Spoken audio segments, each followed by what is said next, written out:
Good afternoon, future CAs. So today we are here with demo lecture number 5 of chapter number 1, nature, scope and objectives of audit for CA inter audit, right? So today we are here and let us try to recap what we have learned in the previous class and then we can again start with the today's lecture, right? Hope that is fine with you. Correct. So let me just pull what all we have learned in our previous lecture and what are we going to learn in the today's session. ठीक है. अभी last session में हमने समझा था what is the meaning of engagement. Engagement क्या होता है बेसिकली क्लाइंट एंड ऑडिटर के बीच में एक एग्रीमेंट. ठीक है. It means a formal agreement between the auditor and the client under which the auditor provides the auditing services. It takes the form of an engagement letter. तो हमने बोला auditor और client के बीच में एक फॉर्मल एग्रीमेंट, इसके through जब वो सर्विसेज प्रोवाइड करेगा for providing auditing services, it will be executed in a letter called engagement letter. ठीक है. फिर हमने बोला engagement can be of two types, external audit engagement, दूसरा होगा इंटरनल ऑडिट. इंटरनल ऑडिट हमने बोला कि it is focus more on the processes. External audit हमने बोला it enhance the confidence of the users of the financial statement.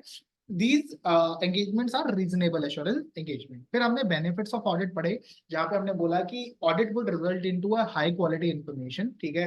It would enhance basically अभी shareholders and management are different parties, right? तो हो सकता है कि in a company shareholders and management are different parties, so they would obviously require an independent mechanism जिसके through ये prove हो सके कि that the audited financial statements can be relied upon by the shareholders. ठीक है. Obvious सी बात है अभी आपको कॉन्फिडेंस मिलेगा अगर फाइनेंशियल स्टेटमेंट्स आपके ऑडिट हुए हैं. तो basically it gives confidence to the users that the financial statement have been audited in accordance with the auditing standards recognised globally. ठीक है. फिर ऑब्वियस सी बात है audit acts as a moral check on the employees की employ fraud या error करने से डरेगा. ठीक है.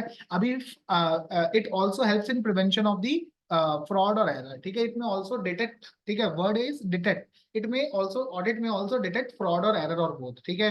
अभी it helps government in determining the tax liabilities. Obvious सी बात है जो प्रॉफिट आपने फाइनल किया उसके ऊपर टैक्स कंप्यूट होगा, that will be computed by taxes. Bankers can rely upon for making their credit decision. ठीक है. और आप अपने ओपिनियन में कंट्रोल्स को भी कवर करते हो, right? And audit reviews existence and operation of the various control operating in an entity, hence it is useful at pointing out deficiencies. तो अगर कंट्रोल में कोई कमी है तो it can audit can bring out those you can say loopholes on those controls and it can be basically identified.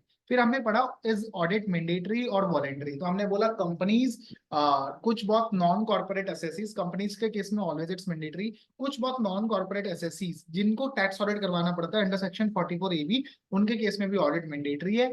या फिर कुछ स्कूल्स या हॉस्पिटल जहाँ पे बेसिकली आपने ग्रांट ली है तो बेसिकली वहां पे टर्म्स ऑफ द ग्रांट ही ऐसा होगा कि आपको ऑडिट कराना जरूरी हो जाएगा. लेकिन due to benefits of the audit what we have learned about, कई कंपनियां कई एंटिटीज खुद भी अपना ऑडिट करवा लेती है even though it's not mandatory. अभी अपॉइंटमेंट कौन करता है ऑडिटर की? तो मैंने बोला कंपनी के केस में शेयर होल्डर्स करते हैं इन AGM.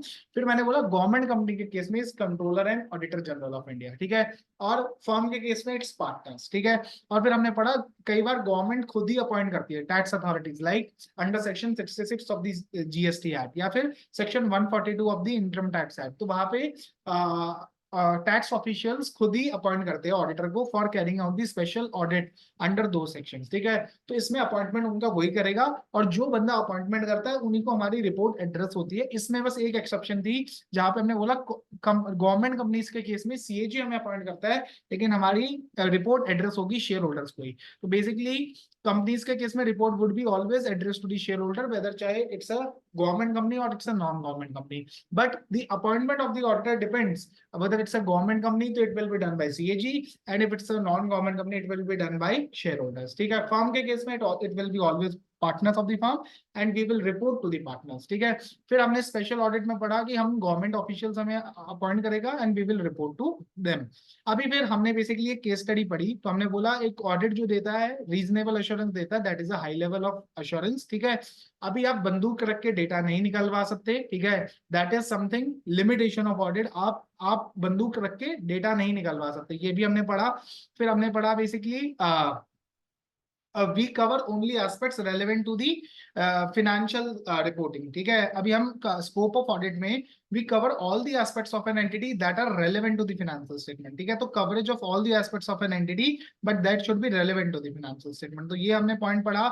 Then we learned that he is not an expert in the you can say authentication of documents, but he obviously needs to exercise some professional skills that he is using the right information. फिर हमने बोला one of the inherent limitations of audit is that sometimes the future events might lead to the result that the audited information cannot be relied upon by the users. तो हमने inherent limitation में पढ़ा nature of financial reporting, then we learned about nature of audit procedures, जहाँ पे हमने बोला हम sample basis पे करते हैं या फिर ऐसा हो सकता है मैनेजमेंट से हम डेटा बंदूक रख के नहीं निकलवा सकते. ठीक है, then we said that it's not in the nature of investigation, and then we learned about the timeliness of the financial reporting. हमें टाइमली मैनर में ऑडिट करना पड़ता है, राइट? अगर हम थोड़ा सा भी डिले करेंगे तो उसकी वैल्यू की इंफॉर्मेशन कम हो जाएगी.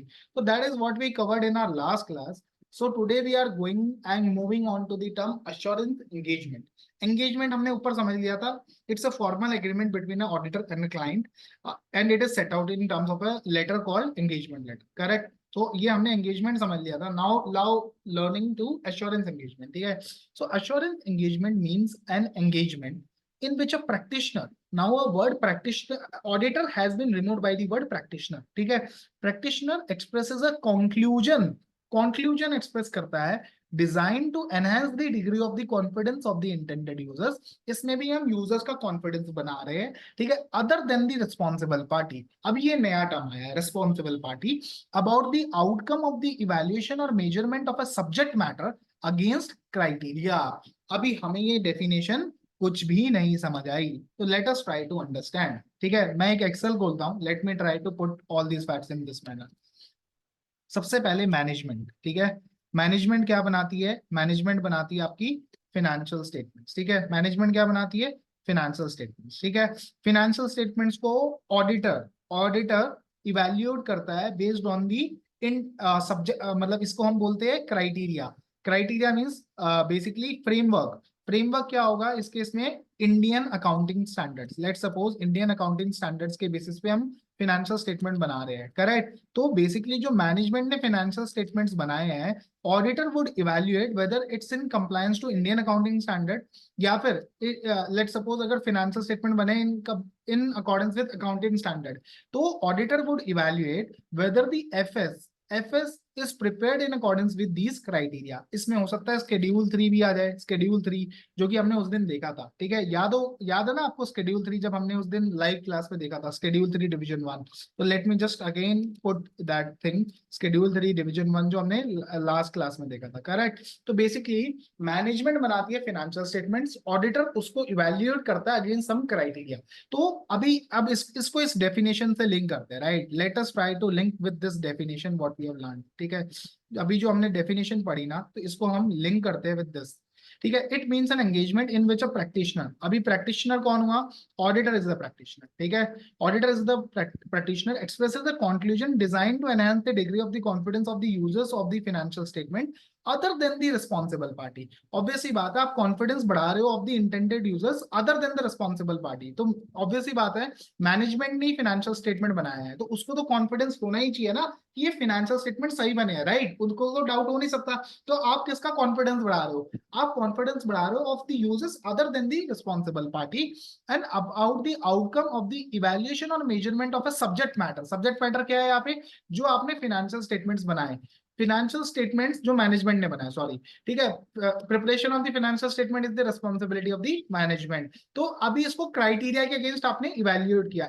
क्राइटेरिया क्या हो सकता है? Schedule 3 भी हो सकता है, इंडियस भी हो सकते हैं, अकाउंटिंग स्टैंडर्ड्स भी हो सकते हैं जो कि इंडिया में प्रेस्क्राइब्ड है. ठीक है, under section 133 of the companies act. तो अभी हमने सेक्शन Schedule 3 की मैंने नेट पे सर्च किया था, तो Schedule 3 Division 1 आपको पता ही है, ये इसमें बेसिकली गाइडेंस नोट है इंस्टीट्यूट का, जहाँ पे बेसिकली ये लिस्ट ऑफ डिस्क्लोजर्स लिखा है. तो basically you auditor is required to evaluate a subject matter against a criteria. ये क्राइटेरिया है कि भाई फाइनेंशियल स्टेटमेंट्स में ये सारी चीजें डिस्क्लोज होनी चाहिए. करेक्ट? तो फिर auditor needs to evaluate a subject matter against a criteria.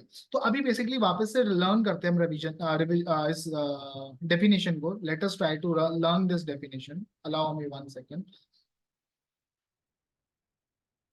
1 second. Yeah.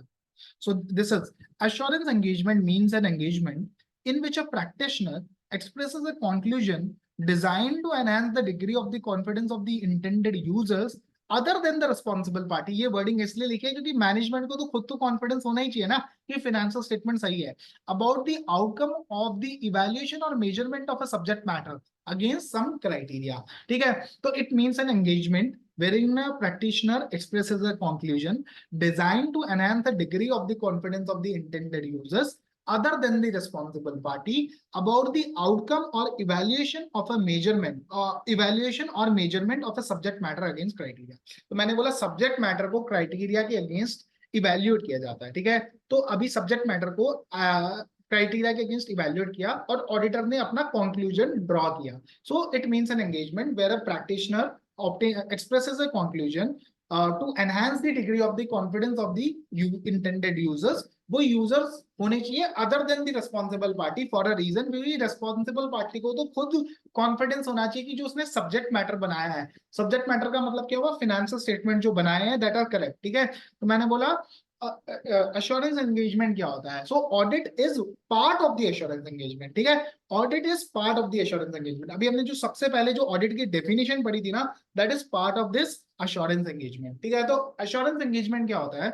Assurance engagement is an engagement in which the practitioner expresses a conclusion designed to enhance the degree or the degree of the confidence of the intended users other than the responsible party about the outcome of the evaluation or measurement of a subject matter against that criteria.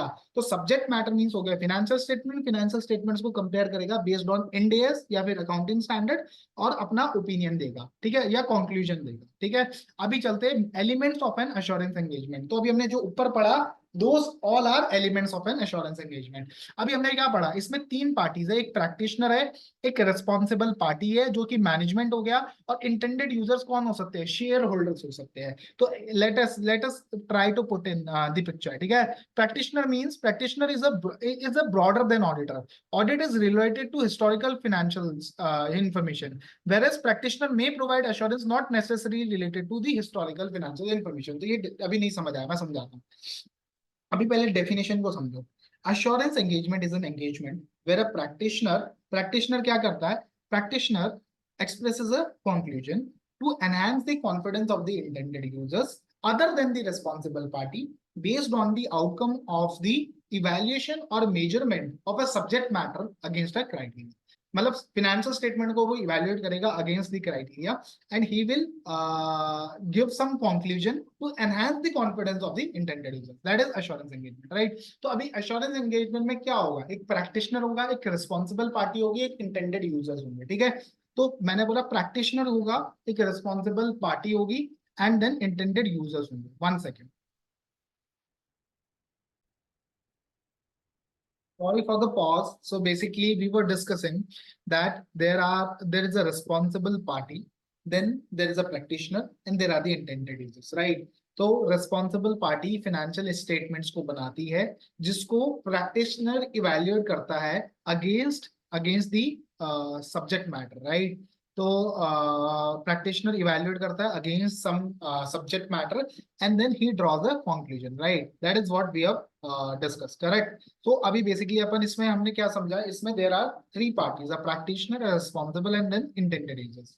So practitioner need not be always an auditor. ठीक है, auditor क्या होता है, audit is done on the historical financial statement, right? But assurance engagement can be done also on the projected financial statement. तो आपको पता होगा bank से जब आपको लोन लेने जाना पड़ता है तो आपको प्रोजेक्टेड फाइनेंशियल स्टेटमेंट देनी पड़ती है 3 या 4 साल की, राइट? एक ऑडिटर उसको भी सर्टिफाई कर सकता है. ठीक है, एक ऑडिटर उस पे भी अश्योरेंस दे सकता है टू दी बैंक. अभी वो इंफॉर्मेशन किसने बनाई है, वो प्रोजेक्ट रिपोर्ट किसने बनाई है, वो प्रोजेक्ट रिपोर्ट मैनेजमेंट ने बनाई है, right? But auditor can give comfort to the bank, हाँ, कि I have verified the assumptions. तो बेसिकली प्रैक्टिशनर वर्ड इसलिए यूज किया है because here they can not use the word auditor.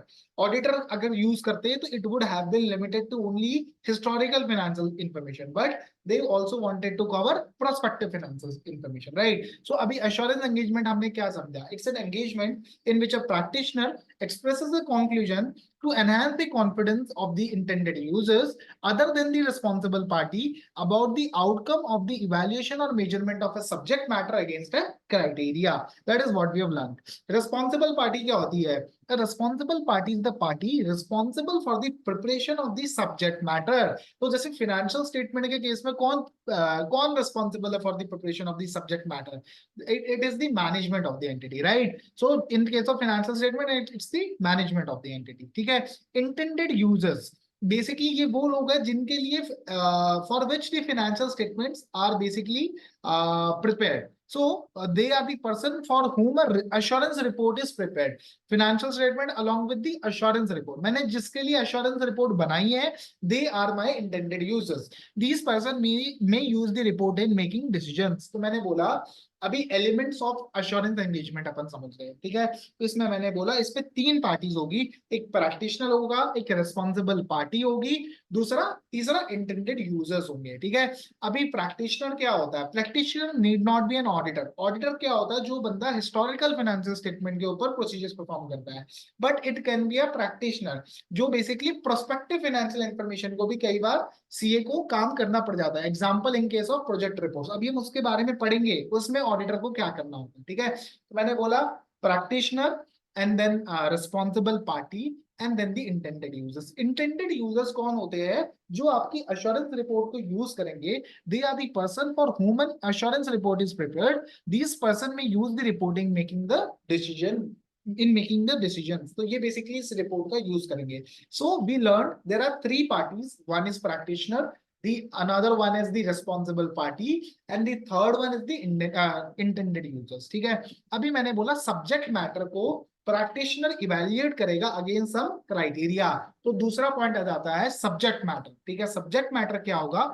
It refers to the information to be examined by the practitioner. तो जो information practitioner को देखना है उसे हम सब्जेक्ट मैटर बोलेंगे. जो उस इंफॉर्मेशन को बनाएगा उसको हम क्या बोलेंगे? Responsible party. Responsible party is responsible for the preparation of the subject. ठीक है? तो सब्जेक्ट मैटर क्या होगा? It refers to the information to be examined by the examined by the practitioner. अभी इसको क्राइटेरिया के अगेंस्ट इवैल्यूएट करेगा. तो हमारे एग्जांपल में क्या था? Basically what we have learned is basically one second.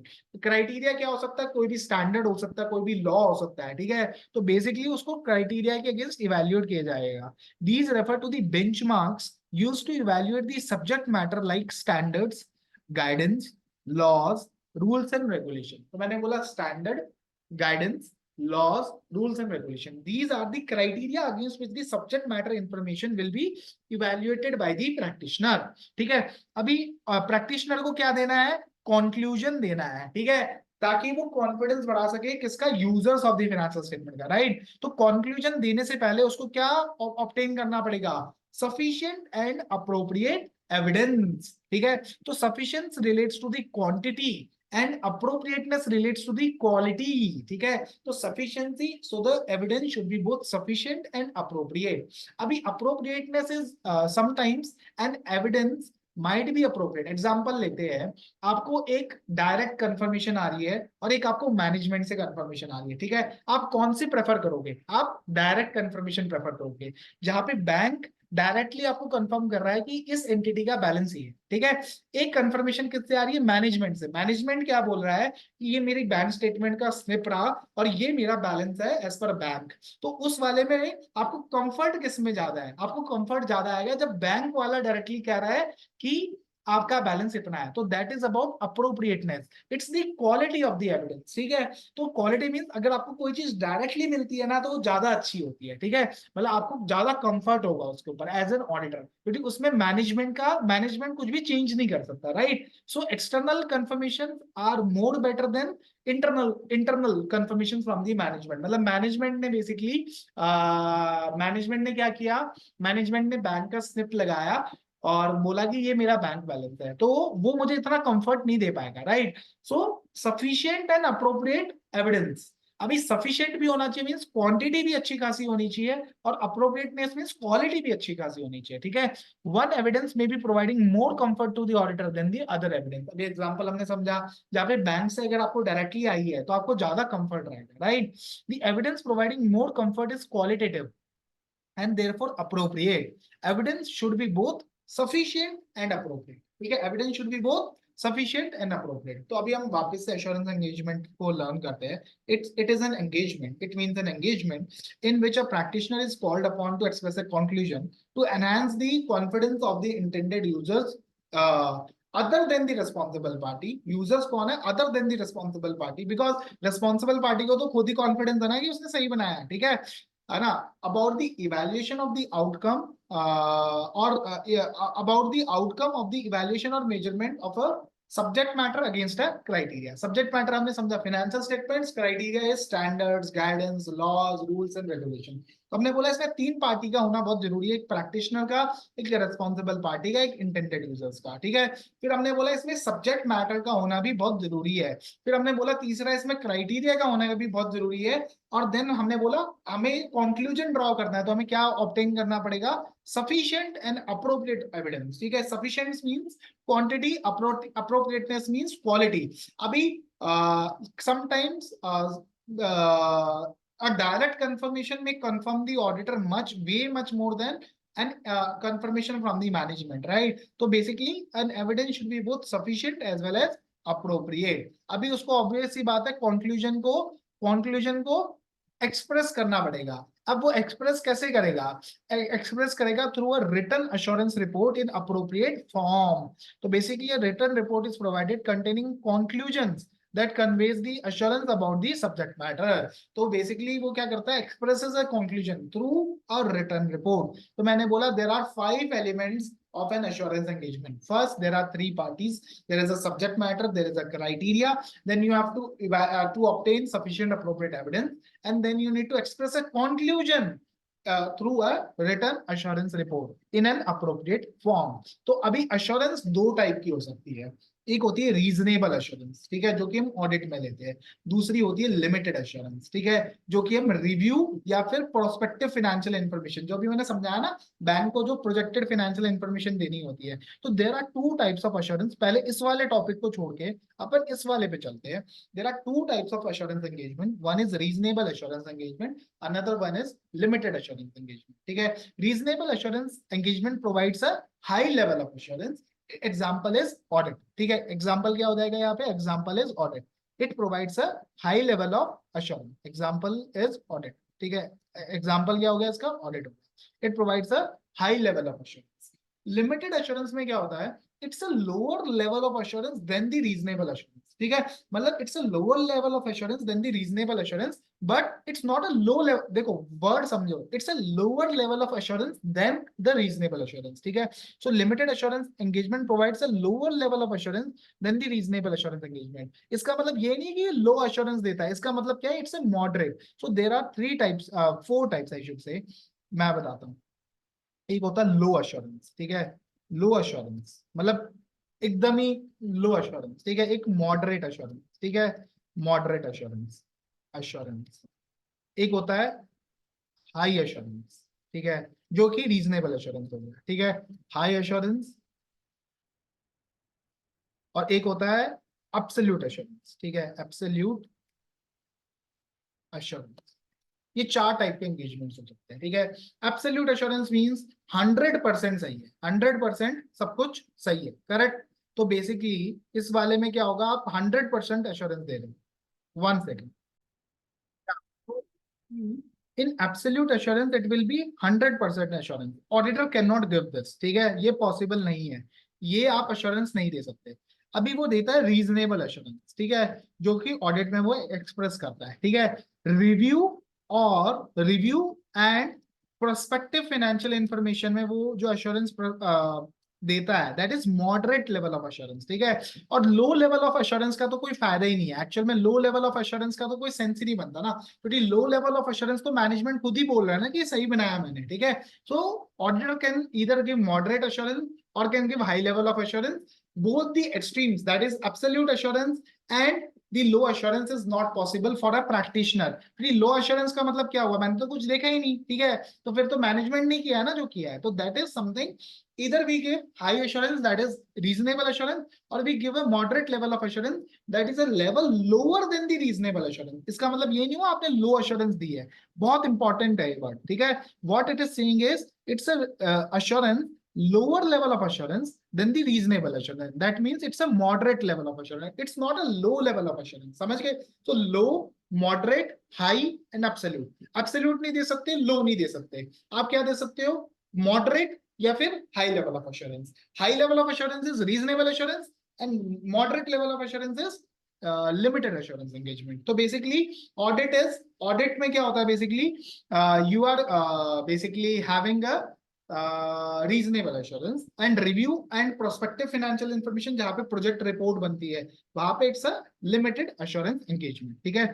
It perform, अब रीजनेबल एश्योरेंस में आप क्या करते हो, ज्यादा प्रोसीजर्स करते हो। It performs elaborate and extensive procedures. तो बेसिकली आप क्या करते हो, ज्यादा प्रोसीजर्स परफॉर्म करते हो, तो आपके पास जो कंक्लूजन आता है वो रीजनेबल कंक्लूजन आता है, ठीक है।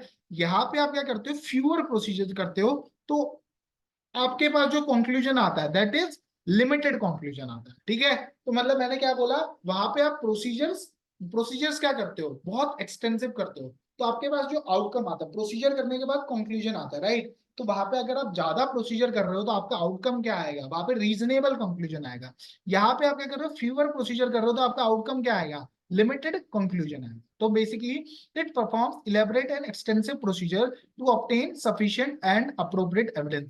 मैंने आपको बोला ना, अश्योरेंस एंगेजमेंट में 5 चीजें होती है, 5 एलिमेंट्स होते हैं। 5 एलिमेंट्स रिवाइज करते हैं फटाफट। एक तो रिस्पॉन्सिबल पार्टी होगी, there are 3 parties, responsible party, practitioner and intended users. फिर मैंने बोला एक सब्जेक्ट मैटर भी होगा, एक क्राइटेरिया भी होगा, ठीक है।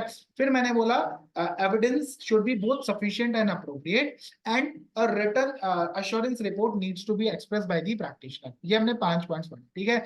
अभी बेसिकली वो प्रोसीजर्स परफॉर्म किस लिए कर रहा है, to obtain sufficient appropriate evidence. तो ये चीज दोनों में कॉमन है, आपको एविडेंस तो दोनों में सफिशिएंट अप्रोप्रिएट ऑडिट एविडेंस मतलब एविडेंस लेना है, ठीक है।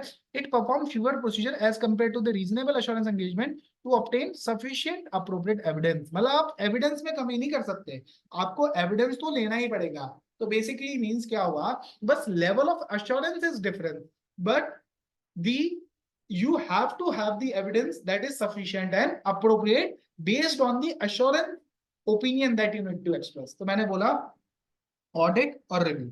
ऑडिट में क्या होता है, रीजनेबल एश्योरेंस, इसमें क्या होता है, limited assurance. Limited assurance means moderate level of assurance, it's a lower level of assurance than the reasonable assurance engagement, correct. Low level और एब्सोल्यूट एश्योरेंस हम नहीं दे सकते, ठीक है। अब आ जाते हैं बात दूसरा पॉइंट पे। मैंने बोला इसमें ऑडिट में हमें क्या करना पड़ेगा, ऑडिट मींस रीजनेबल एश्योरेंस, ठीक है। हमें एक्सटेंसिव प्रोसीजर्स करने पड़ेंगे, एक्सटेंसिव प्रोसीजर्स, ठीक है।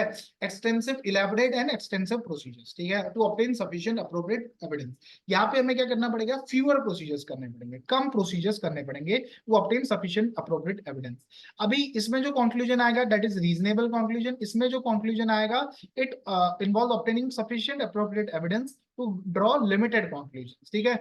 Example of a reasonable assurance is an audit engagement, और इसका एग्जाम्पल क्या है, इट्स अ रिव्यू एंगेजमेंट, और you can say opinion on the prospective financial information, ठीक है। ये हो गया ये एक पॉइंट, प्रोस्पेक्टिव फाइनेंशियल इंफॉर्मेशन, ठीक है। अब समझते हैं अपन ऑडिट वर्सेस रिव्यू। जब हम अब ऑडिट वर्सेस रिव्यू पढ़ेंगे ना, तो सेम आपको यही आंसर चिपकाने हैं, ठीक है। सेम आंसर अब आपके ऊपर आएंगे। अभी क्या करते हैं, audit is a reasonable assurance engagement, it provides reasonable assurance. However review is a limited assurance engagement, जो कि हमने नीचे पढ़ा, ठीक है। It provides lower level of assurance, it does not mean it provides low level of assurance, it means lower level of assurance than the reasonable assurance than the audit. Further, review involves fewer procedure and gather sufficient appropriate on the basis of limited conclusions that can be drawn up. Both audit and review are related to the financial statements prepared on the basis of historical financial information. इन दोनों में common क्या चीज है, एक तो दोनों में common चीज है कि आपको दोनों ही में सफिशिएंट अप्रोप्रिएट एविडेंस लेना है। दूसरी क्या कॉमन चीज है, ये दोनों ही हिस्टोरिकल फाइनेंशियल इंफॉर्मेशन पे है। ऑडिट भी हिस्टोरिकल पे होता है, रिव्यू भी हिस्टोरिकल पे होता है। अभी हम प्रैक्टिकल लाइफ में चलेंगे अभी थोड़ी सी देर, ठीक है, बस थोड़ी सी देर रुको। ऑडिट में क्या होता है, it's a reasonable assurance engagement, review में limited assurance engagement. Reasonable assurance is always a higher level of assurance. It's always a lower level of assurance than audit, but it's a moderate level of assurance. ठीक है, higher procedures and gather sufficient appropriate evidence. इधर fewer procedures. यहाँ पे क्या होगा, आप reasonable conclusion ले रहे हो, यहाँ पे आप limited conclusions can be drawn. क्या सिमिलैरिटी है दोनों में, ऑडिट और रिव्यू में? दोनों ही हिस्टोरिकल फाइनेंशियल इंफॉर्मेशन पे बनते हैं और दोनों में ही आपको सफिशिएंट अप्रोप्रिएट एविडेंस लेना पड़ता है। ये स्टडी मैट में नहीं लिखा हुआ, but I am just telling you, ठीक है। तो दोनों में सिमिलरिटी क्या है, दोनों are both on the historical financial information. अभी चलते हैं, अब अपन प्रैक्टिकल एग्जांपल पढ़ेंगे, ऑडिट और रिव्यू के बीच का फर्क समझते हैं, ठीक है। अभी आपको नहीं पता होगा प्रैक्टिकली कैसे होता है, ठीक है। चलते हैं अपन सेम स्क्रीनर पे चलते हैं। यहाँ पे सारी आपको कंपनीज की एनुअल रिपोर्ट, उसके क्वार्टरली रिजल्ट्स, वो सब मिल जाते हैं, ठीक है। अब मैं आपको समझाता हूँ प्रैक्टिकल लाइफ में कैसे चलता है, ठीक है। लेट सपोज अपन चलते हैं, लेट सर्च यूफ्लेक्स, ठीक है, यूफ्लेक्स को सर्च करते हैं, ठीक है। तो मैंने सर्च किया, ठीक है। अब मैं एक काम करता हूँ, इसकी मैं सितंबर की रिपोर्ट पढ़ता हूँ, ठीक है। सितंबर की रिपोर्ट पढ़ते हैं और एक मार्च की रिपोर्ट पढ़ते हैं, दोनों में आप बताना क्या फर्क है। एक मार्च 23 की रिपोर्ट, ठीक है। तो मैंने दोनों दो रिपोर्ट खोली है। अभी आपको आइडेंटिफाई करना है what's the difference between the two. अभी चलते हैं एक सेकेंड, इसमें सबसे लास्ट में होंगे, आ जाओ, यहाँ पे आ गया। अभी पढ़ो, report on the audit of stand alone financial result. March वाली जो रिपोर्ट, उसमें वर्ड यूज्ड है report on the audit of stand alone financial results. और यहाँ पे जो वर्ड है, जो सितंबर वाली है, उसमें जो वर्डिंग है, वो वर्डिंग है, let's read it, independent auditors limited review report. और यहाँ पे जो वर्ड है, independent auditors report on the stand alone audited annual financial results. अब इन दोनों में फर्क क्यों है? कायदे से तो सेम रिपोर्ट होनी चाहिए थी। अभी आपको मैं दिखाता हूँ मार्च के बाद जून, जून की रिपोर्ट दिखाता हूँ, ठीक है। अभी जून की रिपोर्ट में चल, जून की रिपोर्ट में ऑडिटर ने क्या लिखा है, तो ये समझ नहीं आ रही बात अभी कि मतलब कभी कभार यहाँ पे ये रिव्यू लिख रहा है, यहाँ पे भी इसने रिव्यू लिखा सितंबर में, इसमें मार्च वाले में ऑडिटेड वर्ड लिखा, और यहाँ वाले पे इसने रिव्यू लिखा। मतलब जून सितंबर दिसंबर इसमें लिख रहा है ये रिव्यू, ठीक है, और मार्च वाले में लिख रहा है ऑडिट। तो बेसिकली अब मैं आपको कॉन्सेप्ट समझाता हूँ। अब प्रैक्टिकल लाइफ में क्या होता है, प्रैक्टिकल लाइफ में 4 क्वार्टर होते हैं, Q1, Q2, Q3, Q4, ठीक है। Q1 चलता है अप्रैल से लेके जून तक, फिर चलता है जुलाई से लेके अगस्त सितंबर तक, अक्टूबर से लेके दिसंबर तक, और जैन से लेके मार्च तक, ठीक है। अब क्या होता है बेसिकली, जब Q4 ऑडिट होता है ना, तो इसमें पूरा बेसिकली होता है कि पूरा ईयर एंड का ऑडिट होता है। यहाँ पे जो ओपिनियन आएगा that will B audited results, ठीक है। और बाकी जो 3 क्वार्टर में जो होता है ना, दैट इज रिव्यू। यहाँ पे ऑडिटर कम प्रोसीजर करता है। अब वो प्रोसीजर क्या होते हैं, रिव्यू में क्या प्रोसीजर वो परफॉर्म करता है, ये भी बता देता हूँ। प्रैक्टिकल क्या होता है यहाँ पे होता है variance analysis from the last audited numbers, और दूसरा वो करता है इंक्वायरीज विद द मैनेजमेंट, ठीक है, इंक्वायरीज विद द मैनेजमेंट। तो बेसिकली ये 2 प्रोसीजर करता है वो लिमिटेड रिव्यू में, ठीक है। वेरिएंस एनालिसिस करता है और इंक्वायरीज विद द मैनेजमेंट करता है, और वो कुछ अगर सिग्निफिकेंट ट्रांजेक्शन हुआ होता है तो उसको देख लेता है। यहाँ पे बेसिकली वो ऑडिट प्रोसीजर्स नहीं करता, यहाँ पे वो फ्यूअर प्रोसीजर करता है। Get gives him a moderate, that gives the user a moderate level of assurance. Review के लिए ऑब्वियस सी बात है टाइमलाइंस भी कम होगी, तो यहाँ पे होते हैं 45 days from the end of quarter. End of quarter mean 30 जून से 45 दिन, दैट इज जून के बाद जुलाई, जुलाई के बाद अगस्त। तो यहाँ पे लास्ट डेट होती है 15th ऑफ अगस्त। यहाँ पे क्या लास्ट डेट होगी, 15 सितंबर, अक्टूबर, नवंबर, तो यहाँ पे 15th ऑफ नवंबर। और यहाँ पे क्या लास्ट डेट होगी, जैन फेब, तो 15th ऑफ फेब, ठीक है। और यहाँ पे क्या यहाँ पे 60 दिन होते हैं, ऑडिट के लिए ज्यादा दिन देता है, तो यहाँ के लिए जो लास्ट डेट होती है that is 31st of May. ये कॉन्सेप्ट है, ठीक है। तो बेसिकली इसलिए आपको जून वाली रिपोर्ट में भी रिव्यू दिखा, सितंबर वाली रिपोर्ट में भी रिव्यू दिखा, बट आपको मार्च वाली रिपोर्ट में आपको क्या दिखा, ऑडिट दिखा। इसका लॉजिक आपको होपफुली समझ आ गया होगा। This is what I wanted to explain you guys, hope you have understood it, right. So basically अब चलते हैं अपन वापस अपने नोट्स पे। तो हमने ऑडिट वर्सेस रिव्यू भी प्रैक्टिकल लाइफ में समझ लिया। ऑडिट क्या होता है? It's a reasonable assurance engagement. Review is a lower level of assurance than the audit, that is a moderate level of assurance. यहाँ पे हम ऑडिट में एक्सटेंसिव प्रोसीजर्स करते हैं, यहाँ पे हम लिमिटेड, यू कैन से फ्यूअर प्रोसीजर्स परफॉर्म करते हैं। It's a high level of assurance and it's a lower level of assurance. हम यहाँ पे क्या हायर प्रोसीजर परफॉर्म करते हैं, यहाँ पे फ्यूअर करते हैं, and then we reasonable conclusions draw करते हैं, और यहाँ पे लिमिटेड कंक्लूजन्स। लेकिन दोनों में एक समानता है, वो है कि दोनों हिस्टोरिकल फाइनेंशियल इंफॉर्मेशन के ऊपर होते हैं। बट अब इनका तीसरा भाई अब हम हमारे सामने आने वाला है, that is prospective financial information, जिसमें ये जो समानता है वो भी खत्म हो जाएगी। अभी prospective financial information is projected balance sheet, projected P and L, ठीक है। अभी ऑडिटर चाहे तो इसके ऊपर, मतलब प्रैक्टिशनर चाहे, word auditor is wrong, correct, only the word should be practitioner, here it should be only practitioner, ठीक है। अभी चलते हैं, अभी इन दोनों में फर्क ऑब्वियस सी बात है, दोनों में बस वही फर्क होगा, एक हिस्टोरिकल फाइनेंशियल इंफॉर्मेशन पे है, एक प्रोस्पेक्टिव फाइनेंशियल इंफॉर्मेशन में है। तो prospective financial information means a financial information based on the assumption about events that may occur in the future and possible actions by an entity. It can be form of a forecast or projection or a combination of both. तो basically बड़ा technical बोल गया, लेकिन अभी तोड़ते हैं इसे। It means a financial information based on the assumption about events that may occur in the future. Assumption मैंने करी किसकी, कि जो इवेंट्स फ्यूचर में होंगे, फ्यूचर में मान लो मैं बोरिंग्स और दूंगा, इंटरेस्ट भी ज्यादा होगा, तो मैंने अजम्पशन ली कि यार फ्यूचर में जाके मेरा रेवेन्यू 10% ग्रो होगा, तो उसके हिसाब से मैंने प्रॉफिट एंड लॉस बना दिया। Assumption about events that may occur in the future and the possible actions by an entity. अभी बेसिकली क्या होगा, जब मेरा रेवेन्यू 10% से ग्रो होगा तो मेरे कैश फ्लो ज्यादा आएंगे, उससे मैं क्या करूंगा, लोन को रीपे कर दूंगा। तो बेसिकली मैंने ये अज्यूम किया, मैंने ये फोरकास्ट किया कि बेसिकली मेरा बेसिकली क्या होगा, मेरा रेवेन्यू 10% से ग्रो करेगा, उससे जो पैसा आएगा उससे मैं possible actions by an entity, उससे जो पैसा आएगा उससे मैं क्या करूंगा, लोन ले रीपे कर दूंगा।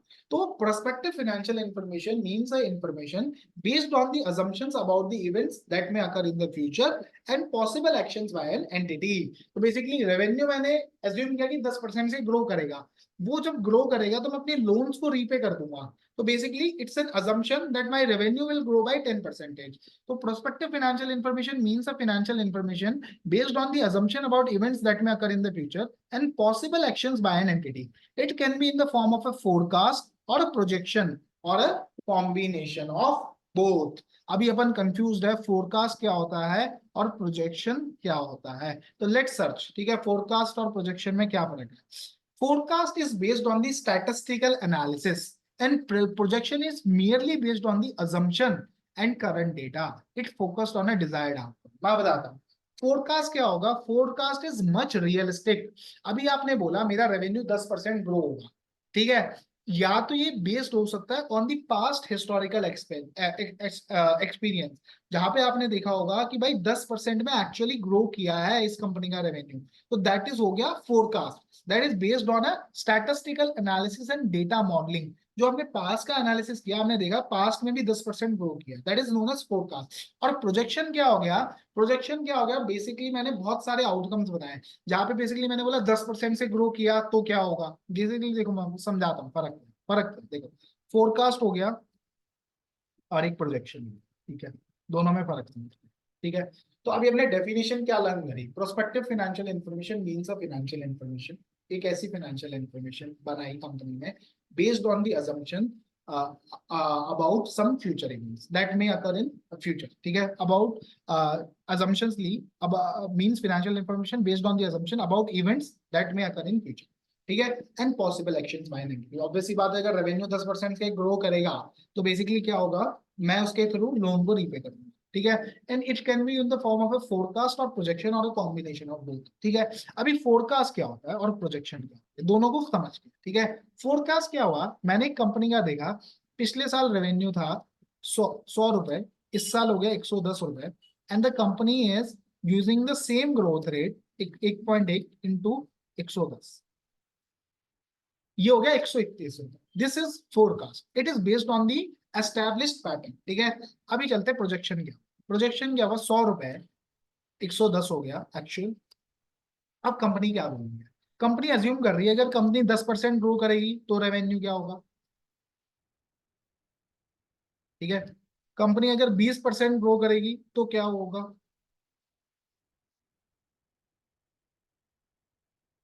ठीक है। तो ये बेसिकली ये जो मल्टीपल केस सिनेरियो जो कंपनी बना रही है, 30% ग्रो करेगी तो क्या होगा, तो basically all of these is known as projection, ठीक है। इसको हम क्या बोलते हैं, projection. We were discussing what is the difference between projection and basically what's the difference between forecast. So forecast is more driven by the facts, but projection is something based on the purely on the assumption. Let's say if a revenue grows by 10% or if revenue grows by 20%. So that was basically on the prospective financial information, for which we learned that it means a financial information that is based on the assumption about the events that may occur in future and the possible actions by an entity. It can be in the form of a forecast or projection or a combination of both. अभी practitioner को क्या करना है, एक prospective financial information के opinion देने से पहले उसको देखना है कि management assumption on which the prospective financial information is based are reasonable. Management की जो अजम्पशन है दैट इज रीजनेबल, ठीक है। It is properly prepare based on such assumption, मतलब उसको सबसे पहले अजम्पशन को चेक करना है, फिर उसको देखना है कि financial statement properly properly prepared हुए based on such assumption and it is properly presented, तो properly बने हैं, properly presented है, and all material assumptions are adequately disclosed। तो चार चार ऑब्लिगेशन है एक प्रैक्टिशनर की जब वो प्रोस्पेक्टिव फाइनेंशियल इंफॉर्मेशन को चेक कर रहा है, तो उसको देखना है ऑल अजम्पशंस, उस मैनेजमेंट का जो बेसिस है for the assumption is reasonable, management assumption on which the prospective financial is based are not unreasonable, मतलब बेसिकली उसको ये लेना है कि वो अनरीजनेबल नहीं है, ठीक है। और दूसरा the properly prepared based on such assumption, financial information has been properly prepared, then properly presented and all material assumptions have been disclosed। तो चार पॉइंट है कि जो मैनेजमेंट ने जो assumption ली है that is not unreasonable, properly prepared based on such assumption, properly presented based on such assumption and all assumptions have been disclosed। तो चार रिस्पॉन्सिबिलिटी है एक प्रैक्टिशनर की जब वो प्रोस्पेक्टिव फाइनेंशियल इंफॉर्मेशन के ऊपर ओपिनियन दे रहा है। प्रोस्पेक्टिव फाइनेंशियल इंफॉर्मेशन क्या होती है, a financial information that is based on the assumption about events that may occur in future and the possible actions by an entity। It can be in the form of a forecast or projection or a combination of both। इसमें हम opinion क्या देंगे, हम ये opinion देंगे it practitioner provides a report assuring that nothing has come to the practitioner's attention to suggest that the assumptions used by the management do not provide a reasonable basis for the projection। तो मेरी knowledge में कुछ भी ऐसा नहीं आया कि that the assumption nothing has come to the practitioner's attention to suggest that these assumptions do not provide a reasonable basis for the projection। तो मेरे नजर में कुछ ऐसा नहीं आया कि ये assumption सही नहीं है for the purpose of projection। Hence such type of assurance engagement only provides a moderate level of assurance, जो कि हमने रिव्यू में भी पढ़ा था। तो बेसिकली प्रोस्पेक्टिव फाइनेंशियल इंफॉर्मेशन में चार चीजें ऑडिटर प्रैक्टिशनर को इंश्योर करनी है कि जो assumptions है दैट आर नॉट अनरीजनेबल, दूसरा properly prepared financial information has been properly prepared based on this assumption, then it is properly presented and all material assumptions are adequately disclosed, ठीक है। फिर ओपिनियन में मैं क्या बोलूंगा, that nothing has come to the practitioner's attention to suggest that the assumption do not provide a reasonable basis for the projection। so nothing has come to the auditor's attention to the practitioner's attention, word use करना practitioner ना कि auditor, क्योंकि auditor हमेशा किसका होता है, auditor reasonable assurance engagement में जो हिस्टोरिकल फाइनेंशियल इंफॉर्मेशन उसमें ऑडिट होता है, राइट। तो here the word should be practitioner, right.